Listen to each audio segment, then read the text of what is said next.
but it was a good opener. So my problem is I've read the books. No, you're one of those people, aren't you? The books are so much better. It's not. He had to tell you right away too. It's not. Yeah, exactly. It's not like even. What is it going to be first? Is it going to be that I'm a vegan or I read the book?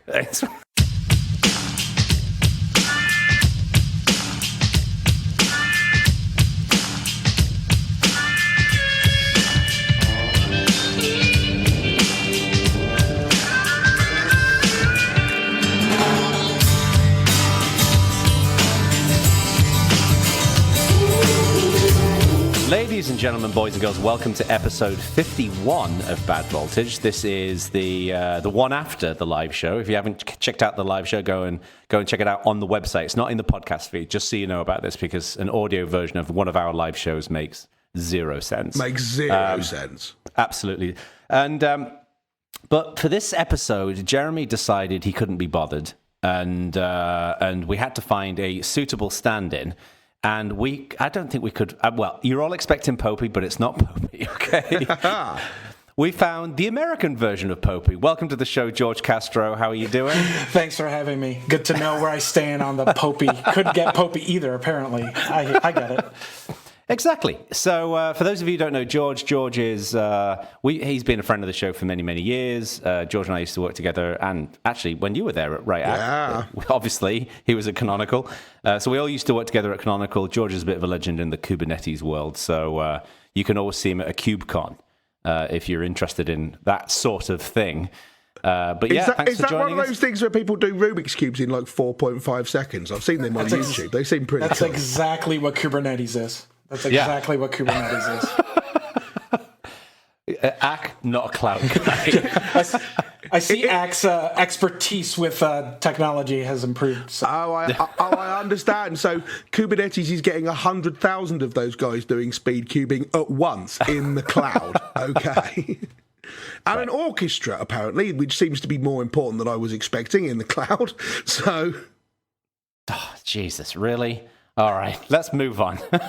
So we're gonna do news for this entire show. So being the fact that George is our special guest, George, do you want to kick us off with an interesting bit of news from your list?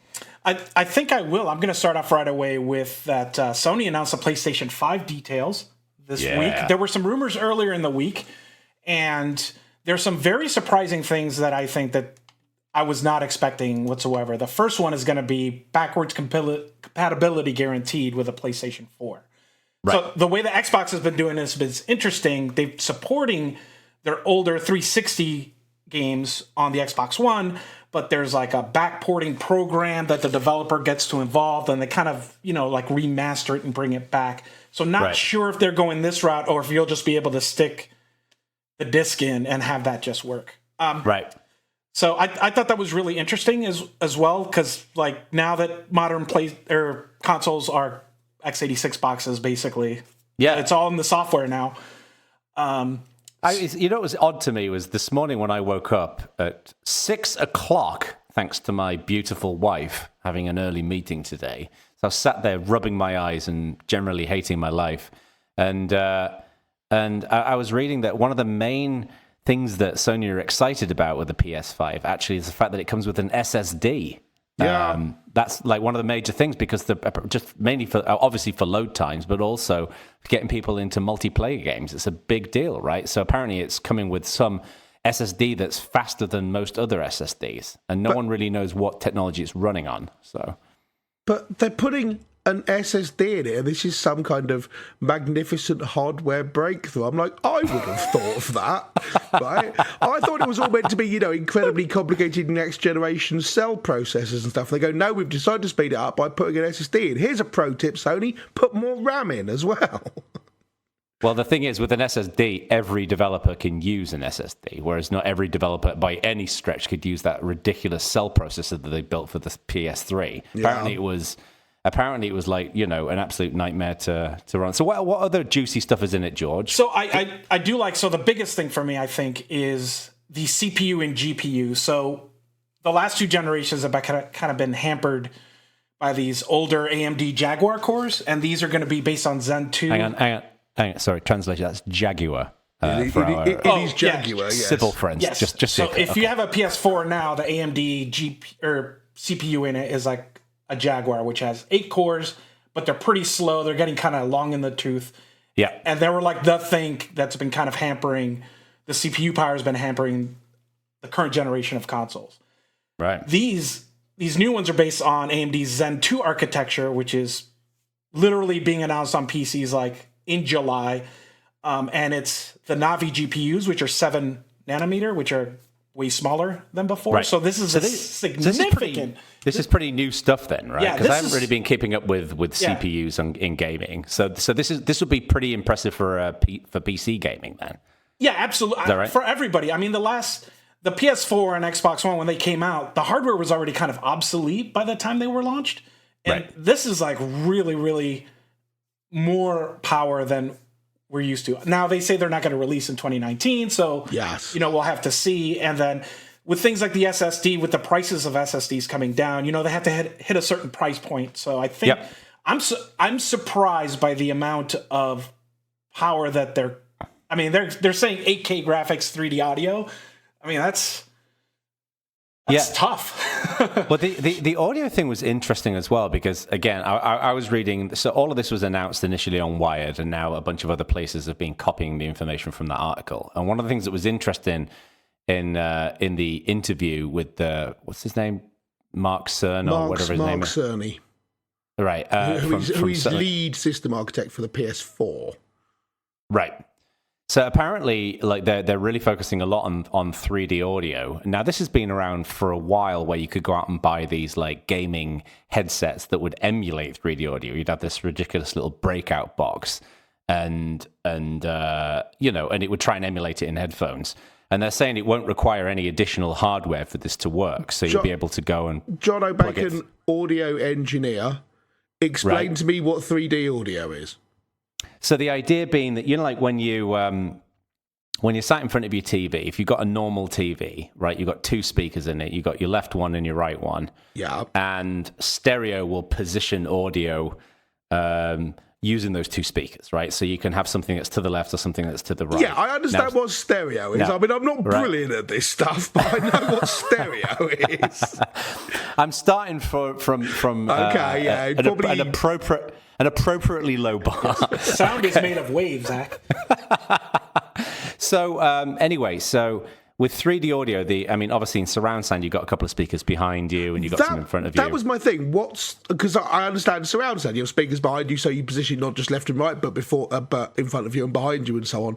Right. What else is 3D? Is there like a speaker on the ceiling as well? So what they're doing, what they're basically doing is they've designed an algorithm where the audio that's pumped out using stereo will kind of position it because just the way that sound waves work, right? It's a combination of loudness and positioning in the stereo field, and they basically figured out a way to make it seem like the audio is actually behind you. Now, this is easier on headphones because on a room, you've got sound waves bouncing off walls and stuff like that. So basically, I get surround sound, but without needing speakers all around me. I can just use these headphones that I've got right now, and I get surround sound out of it.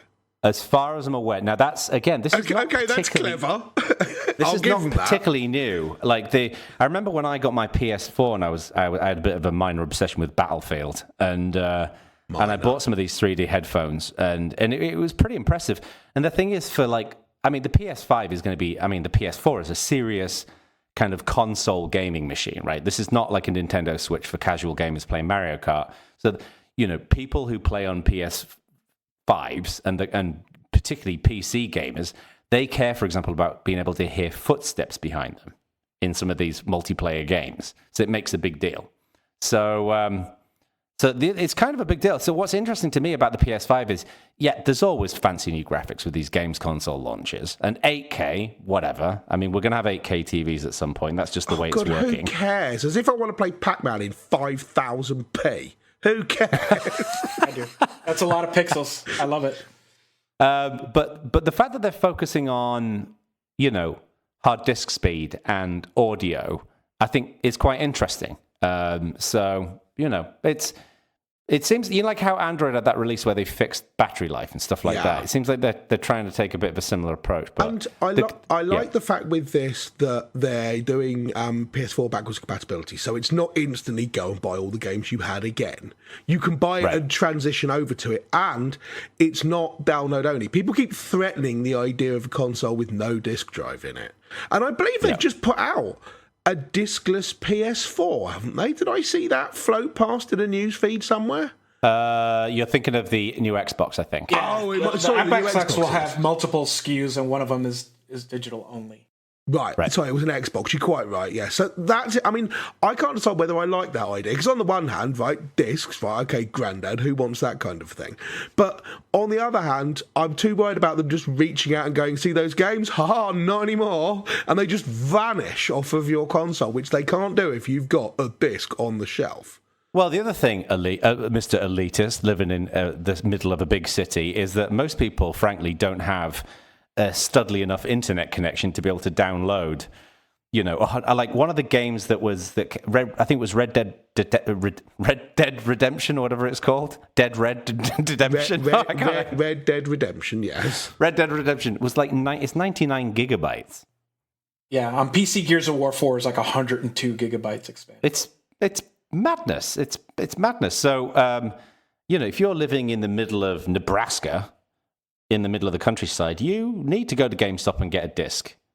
Yeah, because you're not going to be able to your internet, or you might have a capped internet, so you might not be able to afford the.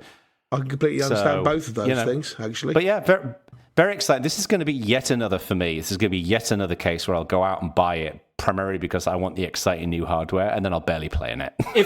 If they're offering backwards compatibility that doesn't include, having developers to re-release their games, if you could just stick your old library into the new PlayStation and that just works, and it does some magical upscaling to 4K, or it runs a little better, I think people will love that. It doesn't even need to magically upscale it to 4K. I mean, fine, display it on your 4K television if you've got one, but technology already exists to do this, right? If you watch a DVD on your 4K television, it doesn't show it in a postage stamp in the middle of the screen with black all around it. Well, I mean, I'm playing Super Mario Brothers on the Switch. Right, exactly. It's okay on my TV. I can sit there and play on, fine, the Nintendo Wii, but whatever. On my nice big television, I can play Impossible Mission, which came out on the Commodore 64, which had like 300 pixels wide in the screen.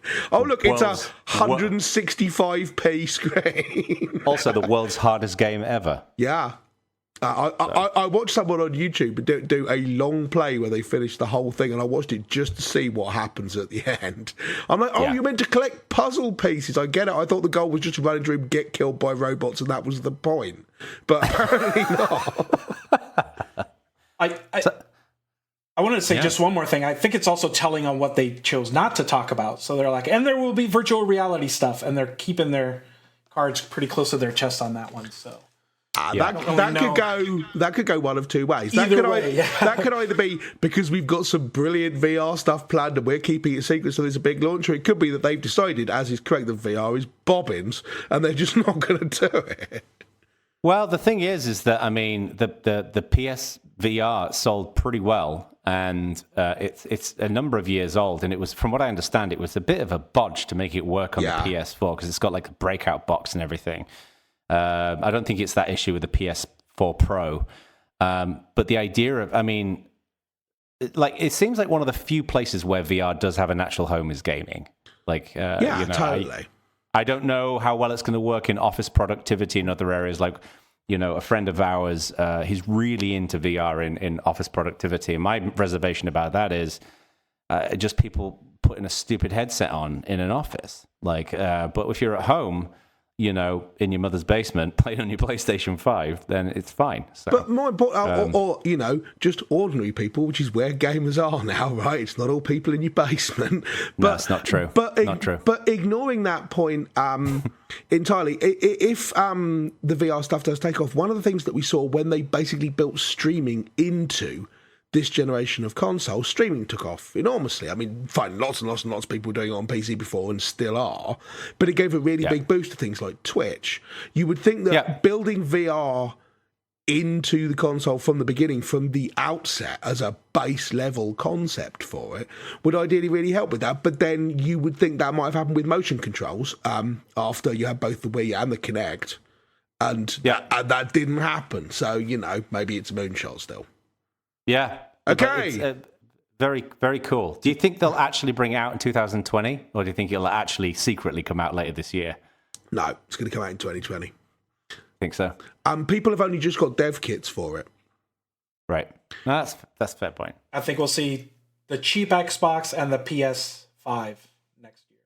Because this is a long time to announce this. You would have imagined that an interview with Wired is step one on your new marketing campaign. This is like your pre-buzz marketing. Yeah. And if it's not coming out for another 10 months or 11 months, that just seems bonkers. And Sony often want to try and hit the Christmas season. So I don't entirely believe that it's coming out next year. I think they may try and get it out this year. I don't know. I don't agree with you. But Sony could go back to the days of the Mega CD, where it comes out with 5 shit release titles. Well, I think people have learned that. I mean, obviously, games that come later in a console's lifetime are better because people have grown to understand and know the hardware more, have learned from others, and so on and so forth. So the launch titles are never the best, but. Right. I think they've learned from the idea that you launch with rubbish titles. Yes. I mean, this stuff's... Go on. I was going to say, depending on what the backwards compatibility might be, this year's Christmas message might be, buy as many games as you want. They're going to run great when this new console's out. You don't have to care about console generations anymore. So parents, instead of getting them a new console, buy 10 games instead. Yeah, but people are already going to have their PS4. It's not like it's going to randomly burst into flames. Oh yeah, true. But I know how people are. They're going to be like, "Oh, Spider-Man is so great." Yeah, I don't know. Who knows? But then, have you got any spare HDMI sockets? I mean, if you bought another console now, are you able to plug it in, or do you have to choose which of them gets consigned to the back bedroom because you've now run out of HDMI sockets? Well, I do not want to publicly state how many HDMI capable devices at all times and operating systems. Yeah, tell you what, you tell our audience that, and we'll tell them your address. Should we move on? Because I can hear the audience groaning at how long we've talked about this. About the PlayStation 5, yes. Okay, next thing, Jono. Apparently, so I saw quite an interesting article on The Verge, which basically said that a recent study was done into employee wellness programs, and it seems like some of the data is suggesting that they may not be particularly effective. From the article, it says that the study adds to the growing body of research suggesting that workplace wellness programs aren't particularly effective. Last year, researchers published results from a randomized workplace wellness study at the University of Illinois in Urbana-Champaign. Of the 5,000 people who participated, about 3,300 were randomly assigned to be offered health screenings and wellness education. The study concluded that the program didn't really have much of an effect on total medical spending, employee productivity, or health behavior in the first year. Now, these wellness programs, we've covered this before on Bad Voltage, and we've talked about digital wellness quite a bit. We've talked a little bit about wellness programs at work, and it's quite the newfangled fad right now, particularly in Silicon Valley, that you get all of these perks. That it's an investment in you as a human being, and having a healthy relationship with work and going to the gym and all that kind of stuff. So this was quite interesting to see. I would have thought that there would have been more of an effect. What do you guys think about this? Well, yeah, I think it's interesting that one of the ideas, as you say, it's rather a fad at the moment, but attempting to do something like this seems like a good idea, but equally, it seems to be borne out that this isn't the right approach. That doesn't mean that the goal is a bad one. Attempting to look after your employees' well-being is a good idea. But it doesn't stop it being the right thing to do. Yeah, but this may not be the right approach to it. I mean, as you say, one of the interesting things about this particular study is a lot of criticism about previous, because there have been studies before which show that they don't work, right? But a lot of the criticism before has been, the reason it doesn't work is because the people you want to help are not the people joining it. You do obviously no one's going to do a compulsory wellness program, right? So you do an optional wellness program. All the people who already go jogging 5 times a day and have a Fitbit go, oh, great, I'll join the employee wellness program. That sounds fantastic. And don't get a lot fitter because they were already fit. And all the people who really ought to be joining it don't want to join it because going jogging is terrible. So they don't do it. And therefore it doesn't actually help the people. I think that depends on helping. Don't everybody get the perks, but it's just some people don't use them, right? Isn't that the point? Yeah, it depends on the program, I think. Right. So my wife does this as a living, and I know that she would. I don't want to misrepresent her because she's a psychologist, and I am just a guy on the internet. But she tells me all the time on every time programs like this help people, and in her specific program, it's like a benefit, but sometimes there's a certain life change or something, you might need to go check in, with whatever program you have and talk to somebody or whatever. Right. But not coming from this field at all, like you could have told me, I'm just stressed out. I've talked to somebody, this doesn't work or whatever. But from talking to the people that actually do this every day, I don't know, I would have to dig into these results a little bit more and things like that, but I do feel that that they are useful for a lot of people. I've doing some reading around the subject. As I say, one of the big criticisms was that it's focused on other people. Another one is that they tend to be very one-size-fits-all programs like this. Here is the body of perks which you have access to, and they're the same for everybody. But and the other thing is that it depends on what you're trying to maximize, right? If whether you're trying to maximize people's health or their happiness or their productivity, which are 3 different things, and often 3 quite mutually exclusive things. I think that's a good point. Like, what is the point and the design of these programs, right?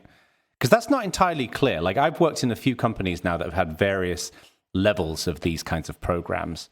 And it seems to be more about, here's this cool thing you can use if you want.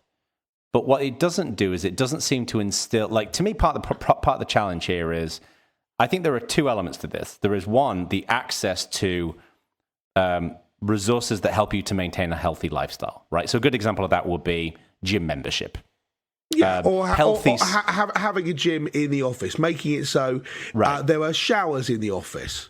Yes. Things like that are, as far as I can tell, they can't be a bad thing. The worst that could happen to you is that you have access to these things and don't use them, and then nothing changes. They are either a positive or 0.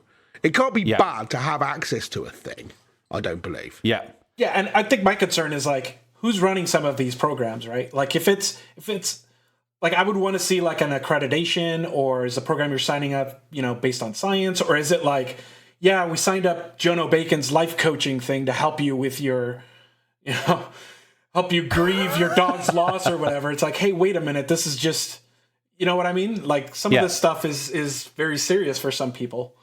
Well, and that's kind of like, I think access is one element. So having access, like healthy snacks in the office, access to the gym, whatever else.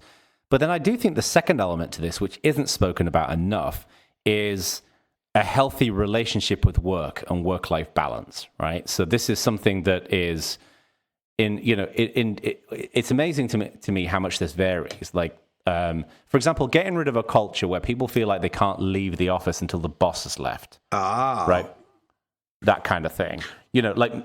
Not like everybody's going to always try and celebrate, like, oh yeah, I'm working harder, I'm going faster, I'm doing this. Like, that's just human nature. You're never going to really get rid of that. But I think companies being able to celebrate the right balance of this. Like, I've worked with some managers who do a really phenomenal job of balancing out, like, they're working hard, they're working for the interest of the company, they're going above and beyond, but they're also not slavishly only doing that.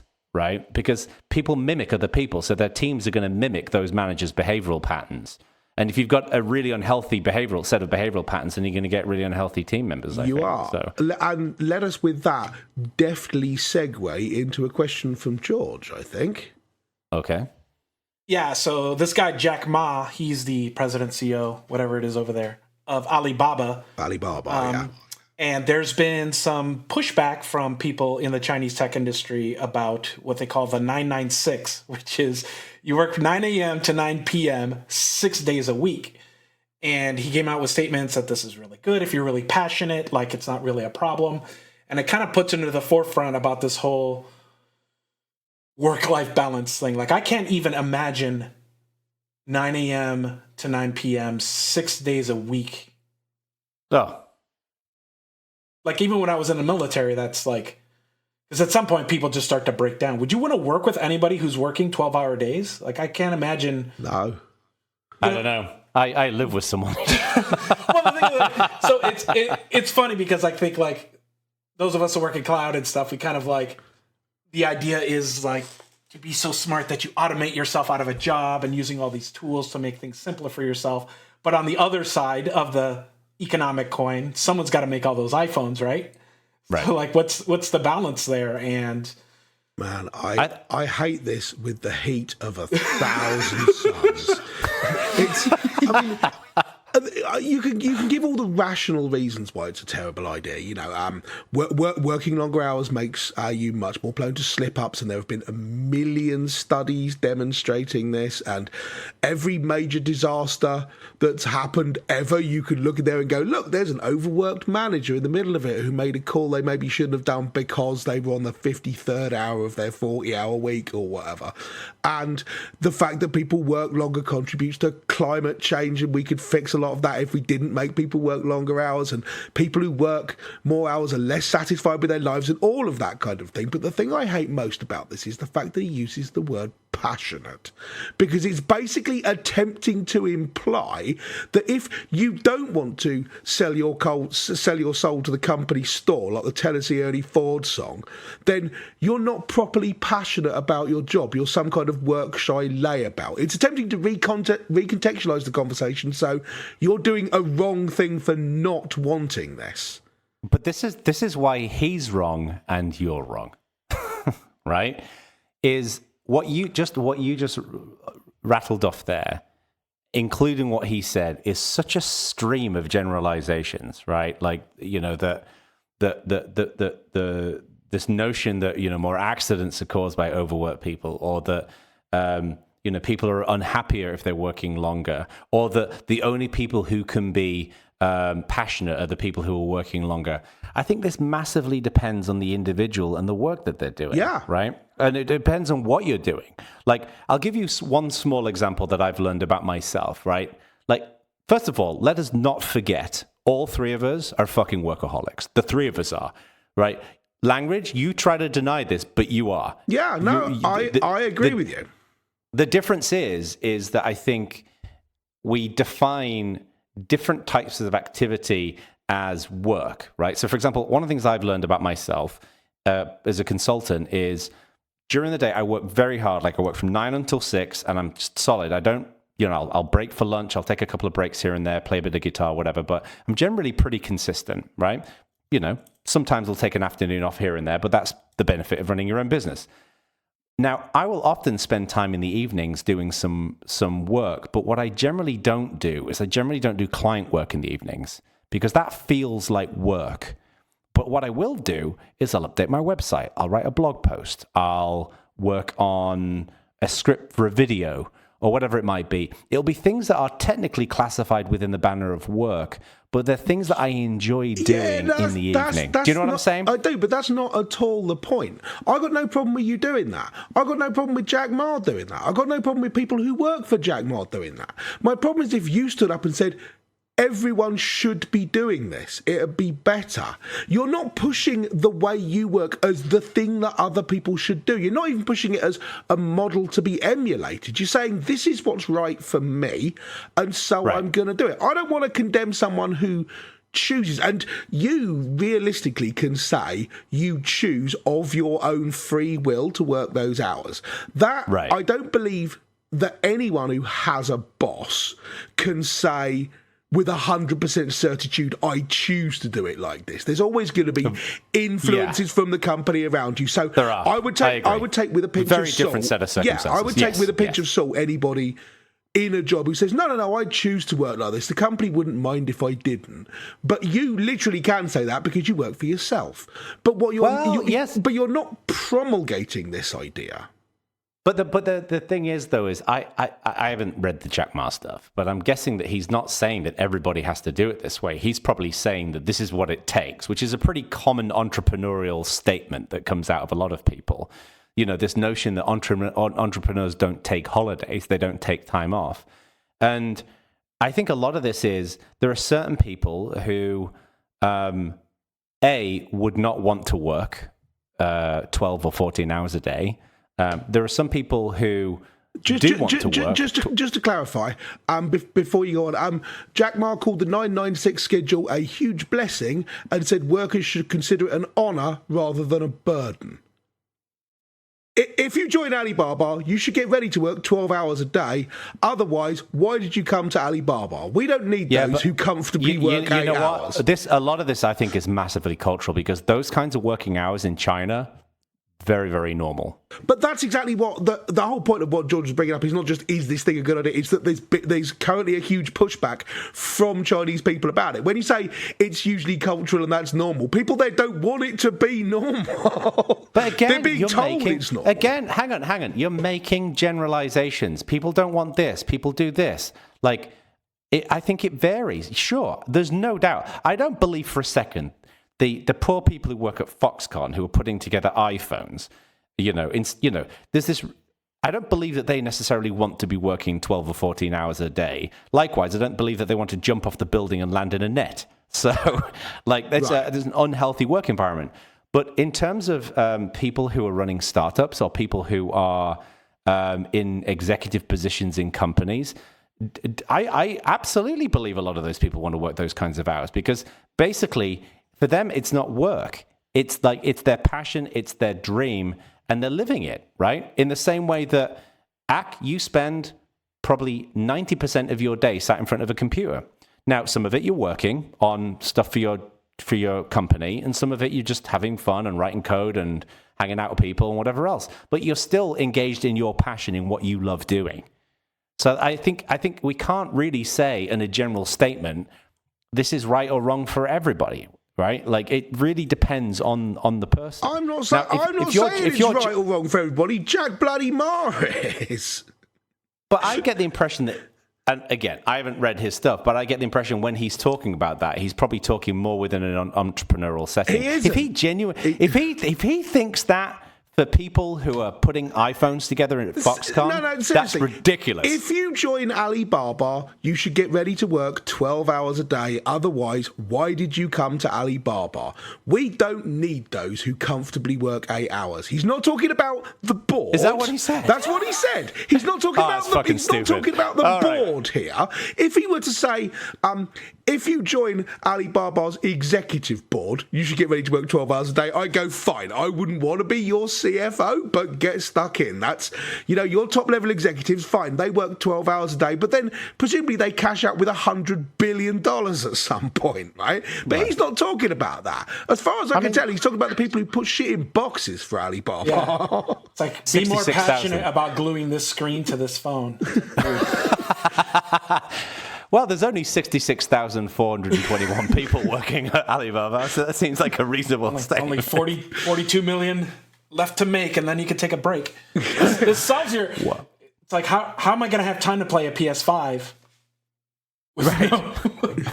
That kind of solves everyone's problem there. Right, it's okay anyway, because you have to wait 145 years for the games to download, so that's all right.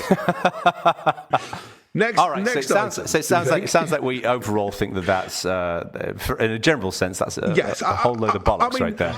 Good luck with that, Jack Ma. Good luck with that. The thing which really stuck out to me is the People's Daily, right, which is the Chinese state newspaper. Wrote an editorial where they said employees who object to 996 can't be labelled as slackers or as not fighters. Their real needs should be considered. And if the Chinese state newspaper has come out against your business plan. Just how far from the pack have you strayed? Right? Yeah. But part of the problem with this, and this we talked about this on Bad Voltage before, and we'll move on in a second, but there is just this glorification of work. Excess when it comes to this kind of stuff. Like, and we're all guilty of it. Like, how many times have the three of us told stories of Richard Stallman sleeping under his desk at MIT? Yeah, like, we've all told these stories. And it's and that to me is I don't know how much of that is bad habits and how much of that is human nature. It's probably a bit of both. So yeah. Anyway, this is a great topic for the forums, so people go and share your thoughts on this. I would love to hear it on community.badvoltage.org. Yes, absolutely. Right. What's next? Right, I got one. Yep.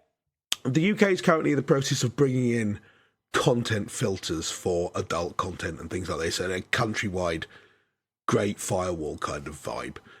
Can you? I've heard of this. Can you describe it a little bit? How this is going to work? My thing is not about this, but it prompted a different thought. Okay. We could go backwards and forwards on whether we think that that's a good idea from a countrywide point of view and how they're going about it. Brackets terribly, close brackets, but I think most people would say that it's perfectly reasonable for the people they're intending to protect, parents, they're intending to protect children here, that a lot of parents do put some kind of content filtering or limiting of internet time or screen time for their kids. And I wondered what you two do and what other people do in this. I didn't really experience this because my daughter is now 19, so it wasn't as much of a problem. She wasn't permanently wired into the internet from the age of 4 like people are now. But I know some people will limit the amount of game console time on you're allowed 2 hours a day, or you're allowed this much time on the internet per day, or whatever. Or may say, okay, you can use some websites and not others. Now, again, when I did this, my daughter was old enough that I was able to talk to her as a young adult. So I was, I was more attempting to educate her about being aware of the problems online. Don't give your name out. Don't talk to. Be careful talking to people you don't know. Violet Blue wrote a really good book called The Smart Girl's Guide to Internet Privacy, which I bought for her and was invaluable. Especially since I can't really give advice on this because, first of all, I'm not a woman. Secondly, I'm not a 13-year-old woman. And thirdly, I don't. When I was 13, you didn't have this at all. People weren't really getting hassled on Prestel like they are on Twitter. So, so I didn't really have the experience, but Violet Blue does. And so I was able to do that. But I'm interested in how you've gone about this. What you've, what, if anything, you've put in place. Not looking to say what's right on a global basis or what other people should be doing. This is more an inquisitive thing. What are you doing and how have you approached it? Is this a big thing for you, George? Because, I mean, your kiddo's pretty young. So so Rafi's 2.5. I don't know. I'm in trouble because I don't know. We got him a Fire tablet, actually, but it was more for us than for him, right? Where it's like you're traveling and dude needs his Peppa Pig and or he's going to go nuts. Dude needs his Peppa Pig, the other Aerosmith song. So we had that, and then... This is not that guy who needed chicken nuggets and got 18 million retweets, right? Sorry, carry on, George. So, I mean, and we do that, and we rely heavily on actually, like, YouTube Kids and stuff for more of the content that he watches, like, on TV, and I watch it along with him and stuff like that. When it comes to actively blocking things, I feel like my wife and I kind of have, like, a hard disagreement. I've always been I kind of grew up around BBSs and things like that, so, like, I turned out okay, and I remember when computing and networking became popular, all of a sudden... Doom is going to ruin your life along with Dungeons and Dragons and stuff. So I've seen people overreact. So I don't want to be actively blocking as much as I want to ensure that my kid knows how to navigate the technology. I more shut him off at 8 because I don't want him to watch a tablet and get wired and then he can't go to sleep. The content, not so much because we're kind of picking the content for him at this point. Yeah, it's similar in some ways with us. I mean, Jack is 6, so he's obviously a little bit older than Rafi, and he's at an age where he is making more opinionated choices about what he wants to see and what he's interested in. And we've taken a couple of approaches to this. One is he has a couple of devices. He's got a Amazon Fire tablet as well, which I think if you are a parent and you have a kid, it is the best thing you can possibly buy for your kid. It's amazing. It's a really rugged little tablet. It's got a ton of content that's all curated for kids. It's a pretty safe environment for them. There's a lot of educational stuff on there, and if you break the tablet, they'll send you another one. Don't you have to watch out for them getting the pin wrong so many times that it locks the tablet out for 25,000 years? Did you see that? I heard about that. Yeah. Some guy's iPad, his toddler just hit the buttons on it so many times, and it doubles the lockout time every time you get it wrong, and it was locked out for something like 12,000 years. It was brilliant. Sorry, but I interrupted the serious point. Go on. But yeah, so the Fire Tab's good, but we have a Switch as well, a Nintendo Switch, which I think for a games console for young kids is amazing. And it's got built-in parental lock, and you can control it from your phone as well. So I can not only see when Jack's, his playing habits and how long he's been playing, but I can also see when he's trying to type in the PIN number and getting it wrong. Lol. The key thing, I think, is not just screen time. I think a big chunk of this is what they're watching. So the difference, of course, again, comparing your daughter, Neve, and like Jack, is that when Neve was growing up, she didn't have an endless access to content, whereas Jack has his Netflix profile, and he can watch pretty much whatever he wants. He'll never get through it all. So for us, a big chunk of this is him being able to watch things that he likes watching, such as Trolls, which he loves, which aren't particularly educational, and then him also watching some shows like Sid the Science Kid and Bill Nye the Science Guy and Storybots, which are kids shows that have got an educational component to it. So what we'll do, for example, we'll say, okay, you've watched enough of Trolls, now you're going to watch something else. I think that the content choice is as important. So yeah, I'm a science nerd. I mix in dinosaurs. I mix in Storybots because they talk about like the planets and stuff. Storybots is great. Yeah, and they do a really good job where it's like a hip hop rap, but it's like so it should be that good. Like when we were growing up, like it was either, or when I was growing up, it was either Mr. Rogers or that was like it. There was no science cool stuff on television, and if you miss your favorite show on 8:30 Saturday, you had to wait 7 days. Yeah. So yeah, it's quite interesting. Can I just go back for a minute because I haven't heard about this? So are they really trying to like put a firewall up and block porn in the UK? Is that what's happening? Kind of, yeah. They've just put out the Department of Culture, Media and Sport have just put out their white paper on online harms. Which is, and that's kind of about limiting social media, right? We've talked a lot in the show in the past about requiring social media platforms to take more responsibility and so on and so forth. Right. Also, separately to that, they're also trying to bring in an adult content block where you will have to demonstrate that you're 18 before you can look at porn, which is basically going to involve... So basically... providing a credit card number or something to prove that you're 18.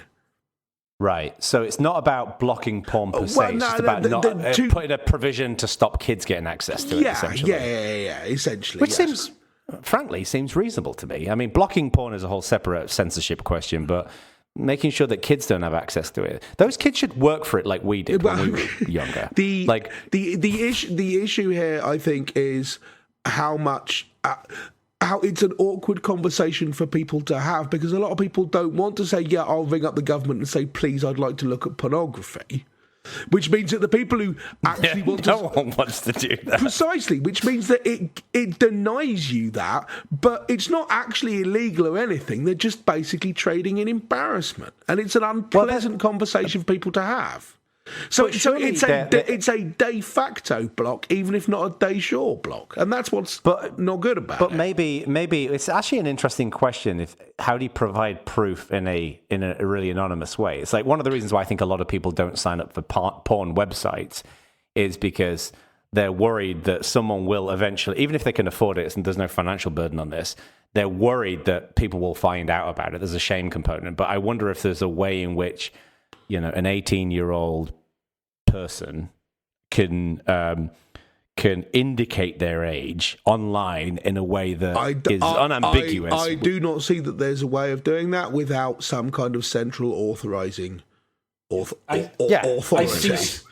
I see smart high schoolers or whatever it is you have over there making a lot of money on their classmates figuring this stuff out. That stuff never works. I mean, it's the modern fake ID. It totally is. Yeah, exactly. I mean, ask yourself, how well has you have to be 21 before you can drink alcohol worked in the States? Not brilliantly, in my understanding. Yeah. I know when I hit a UK website, because you guys still have that stupid cookie dialogue. Is this going to be like right next to it? Right. It's like, how's that working out for you? Exactly. It's funny. Exactly how it's all going to work is not clear.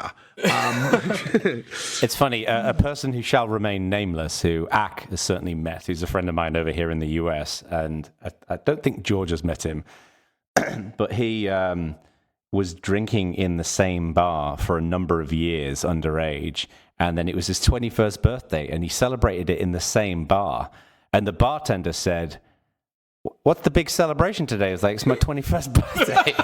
It's like you've been coming here for 3.5 years, man. So yeah, I don't think it works very well. Bartender of the year. Actually, that bartender is quite cool. He still works there.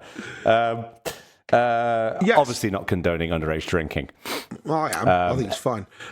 Actually, I am. It's a lot of fun, but not too underage. Not too much to excess is the point. The age is not really the issue, in my opinion. But yeah, that is true. Yeah. Anyway, yeah, I wanted to get your thoughts on this, and this is something else where I'm interested in how other people do this. Again, not trying to dictate or prescribe public policy here, more kind of how have you personally dealt with this? Where do you personally draw the lines?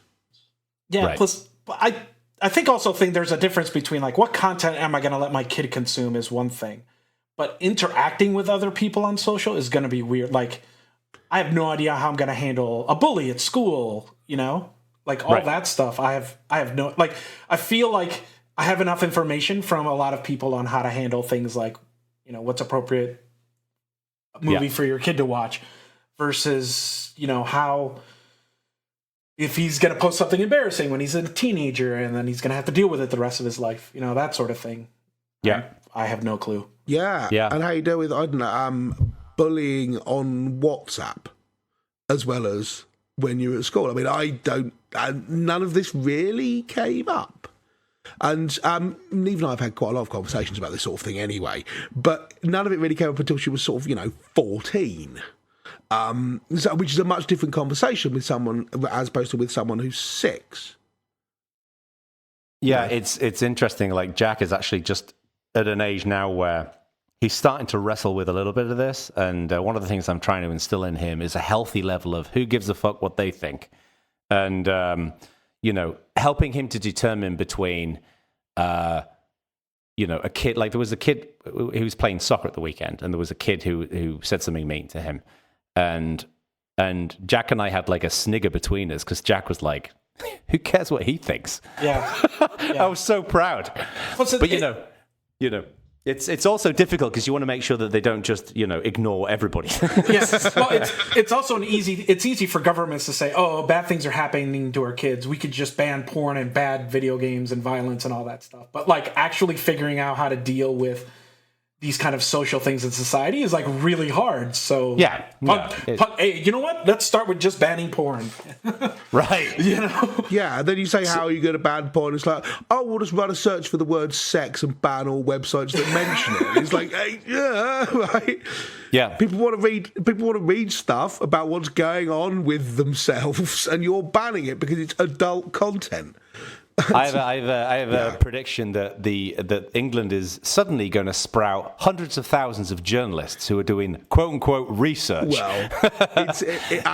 into various elements of human sexuality. When this stuff gets a bit more detailed and they start explaining exactly how they're going to manage this, I'll bring it up on the show and we'll look into it. Yeah. We should dig into this. BritishVPNporn.com. I'm already starting a startup around this.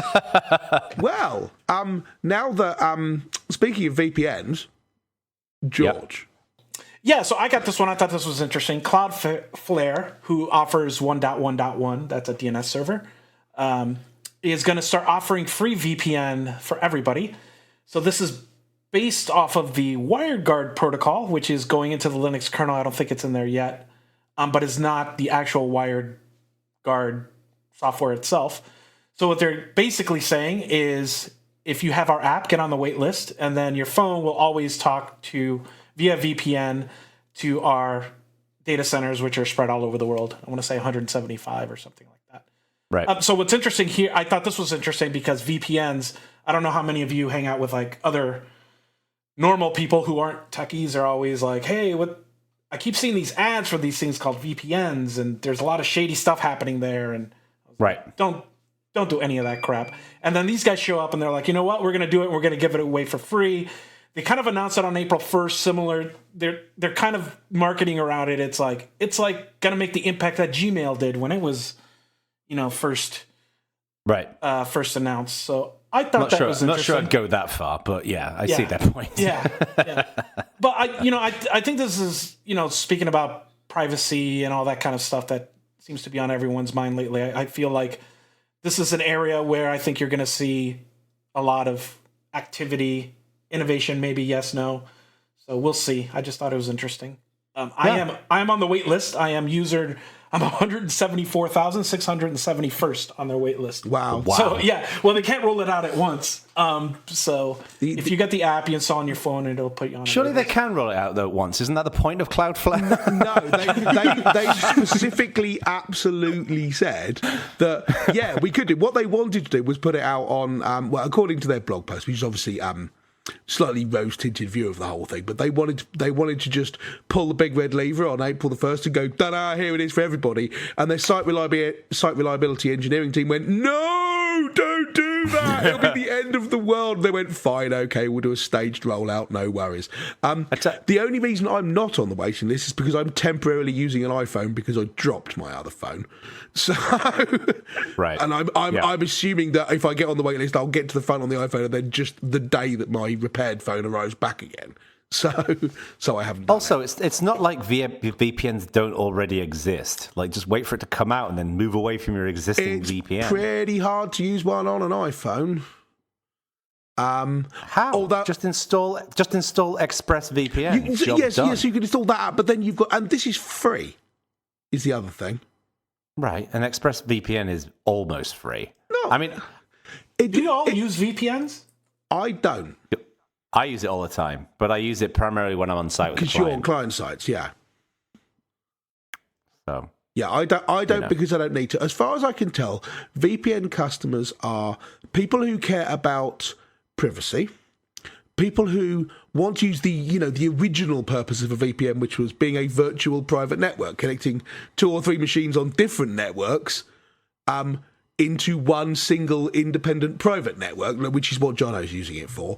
And people who want to conceal their shady behaviour, whether that shady behaviour is torrenting films or downloading games or the half dozen actually dodgy people who get held up as an example about why no one should be allowed to use a VPN because that makes you a criminal.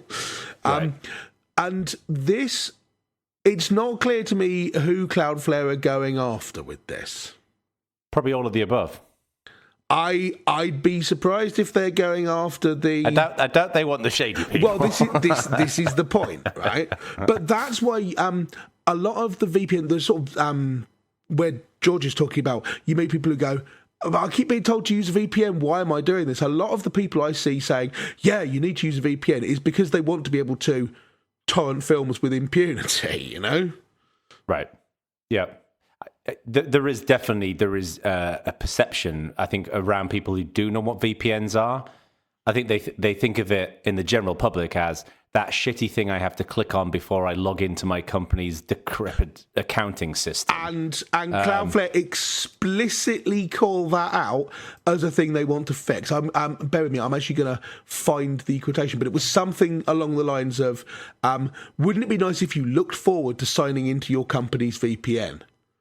And so they're exactly going, but that is essentially their business model, right? It's free for everyone who wants to use it, but what they want is companies to start getting on board with this and making their internal VPN use easy and paying Cloudflare for it rather than paying whichever other VPN provider they're using. I think if it's transparent, like if we tell people, like I envision someone in my family who isn't tech, whatever, what do I need to do for privacy? And I tell them install this app.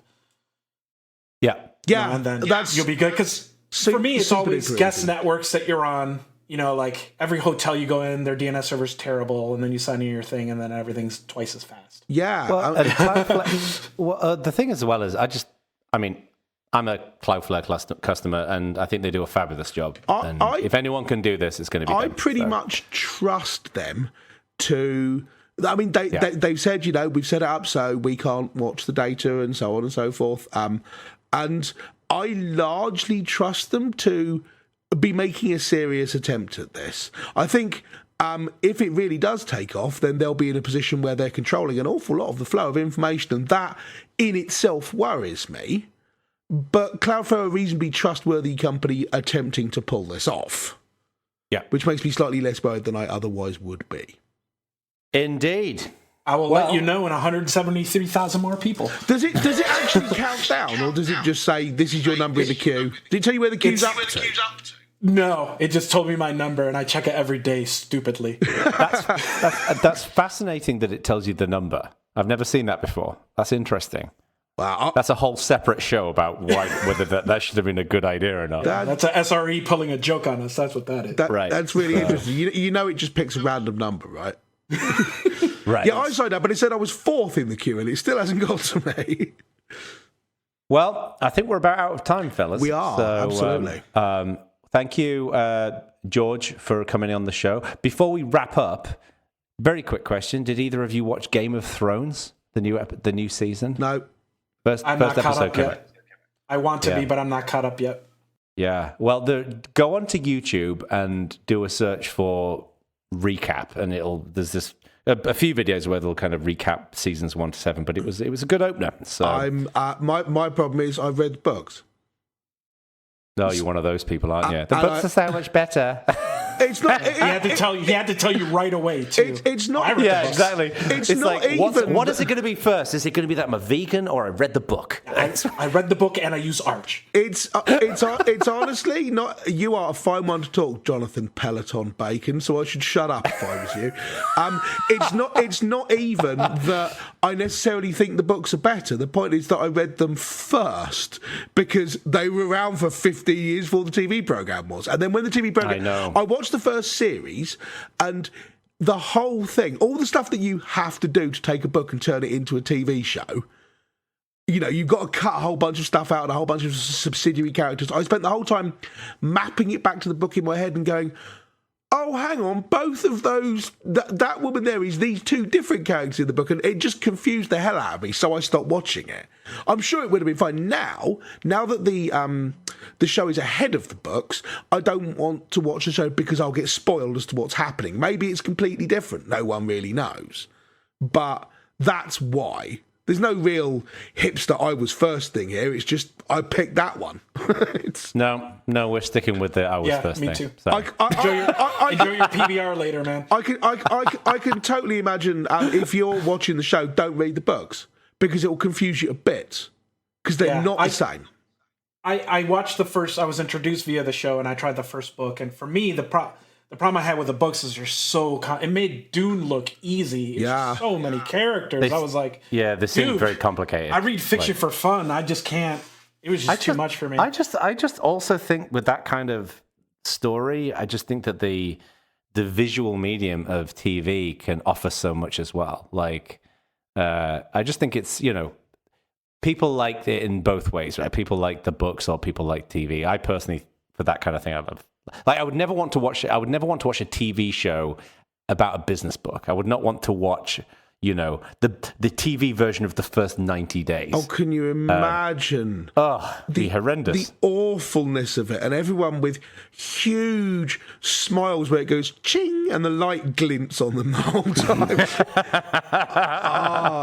time.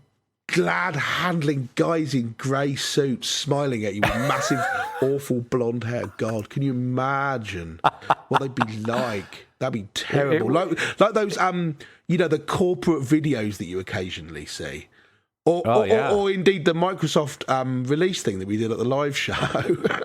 Yeah, it's new. Starring the one and only Ted Hager. That was terrible. Right, so, yes, thank you very much, George, for joining us. We do very much appreciate it. Thanks for having me. Are you doing anything interesting that you want to tell people about? Or is your chance to mention if you're speaking places or going places? Or I'll be in Barcelona for KubeCon. That is at the end of May. I don't know the exact dates. But if you're around, I am around. Stop by and say hello. And yes. Always find me around. Event. I'm on Twitter, @CastroJO, if you want to make fun of me. Yeah, you're also 100% different person to Popey as well, which was quite impressive. So I do my best. Good to know where I stand. You're like, God, Popey's not answering. You know what? We didn't even ask him. You are actually first choice. Really? Oh, yeah. I gotta go with Popey all the time. It's the accent, It is the accent and his dreamy eyes, according to my wife. So, it's that hair. It's that Elvis hair, man. Good stuff. Well, thanks, George, and we'll catch up with you soon. Cheers, everyone. Bye, everyone. Cheers.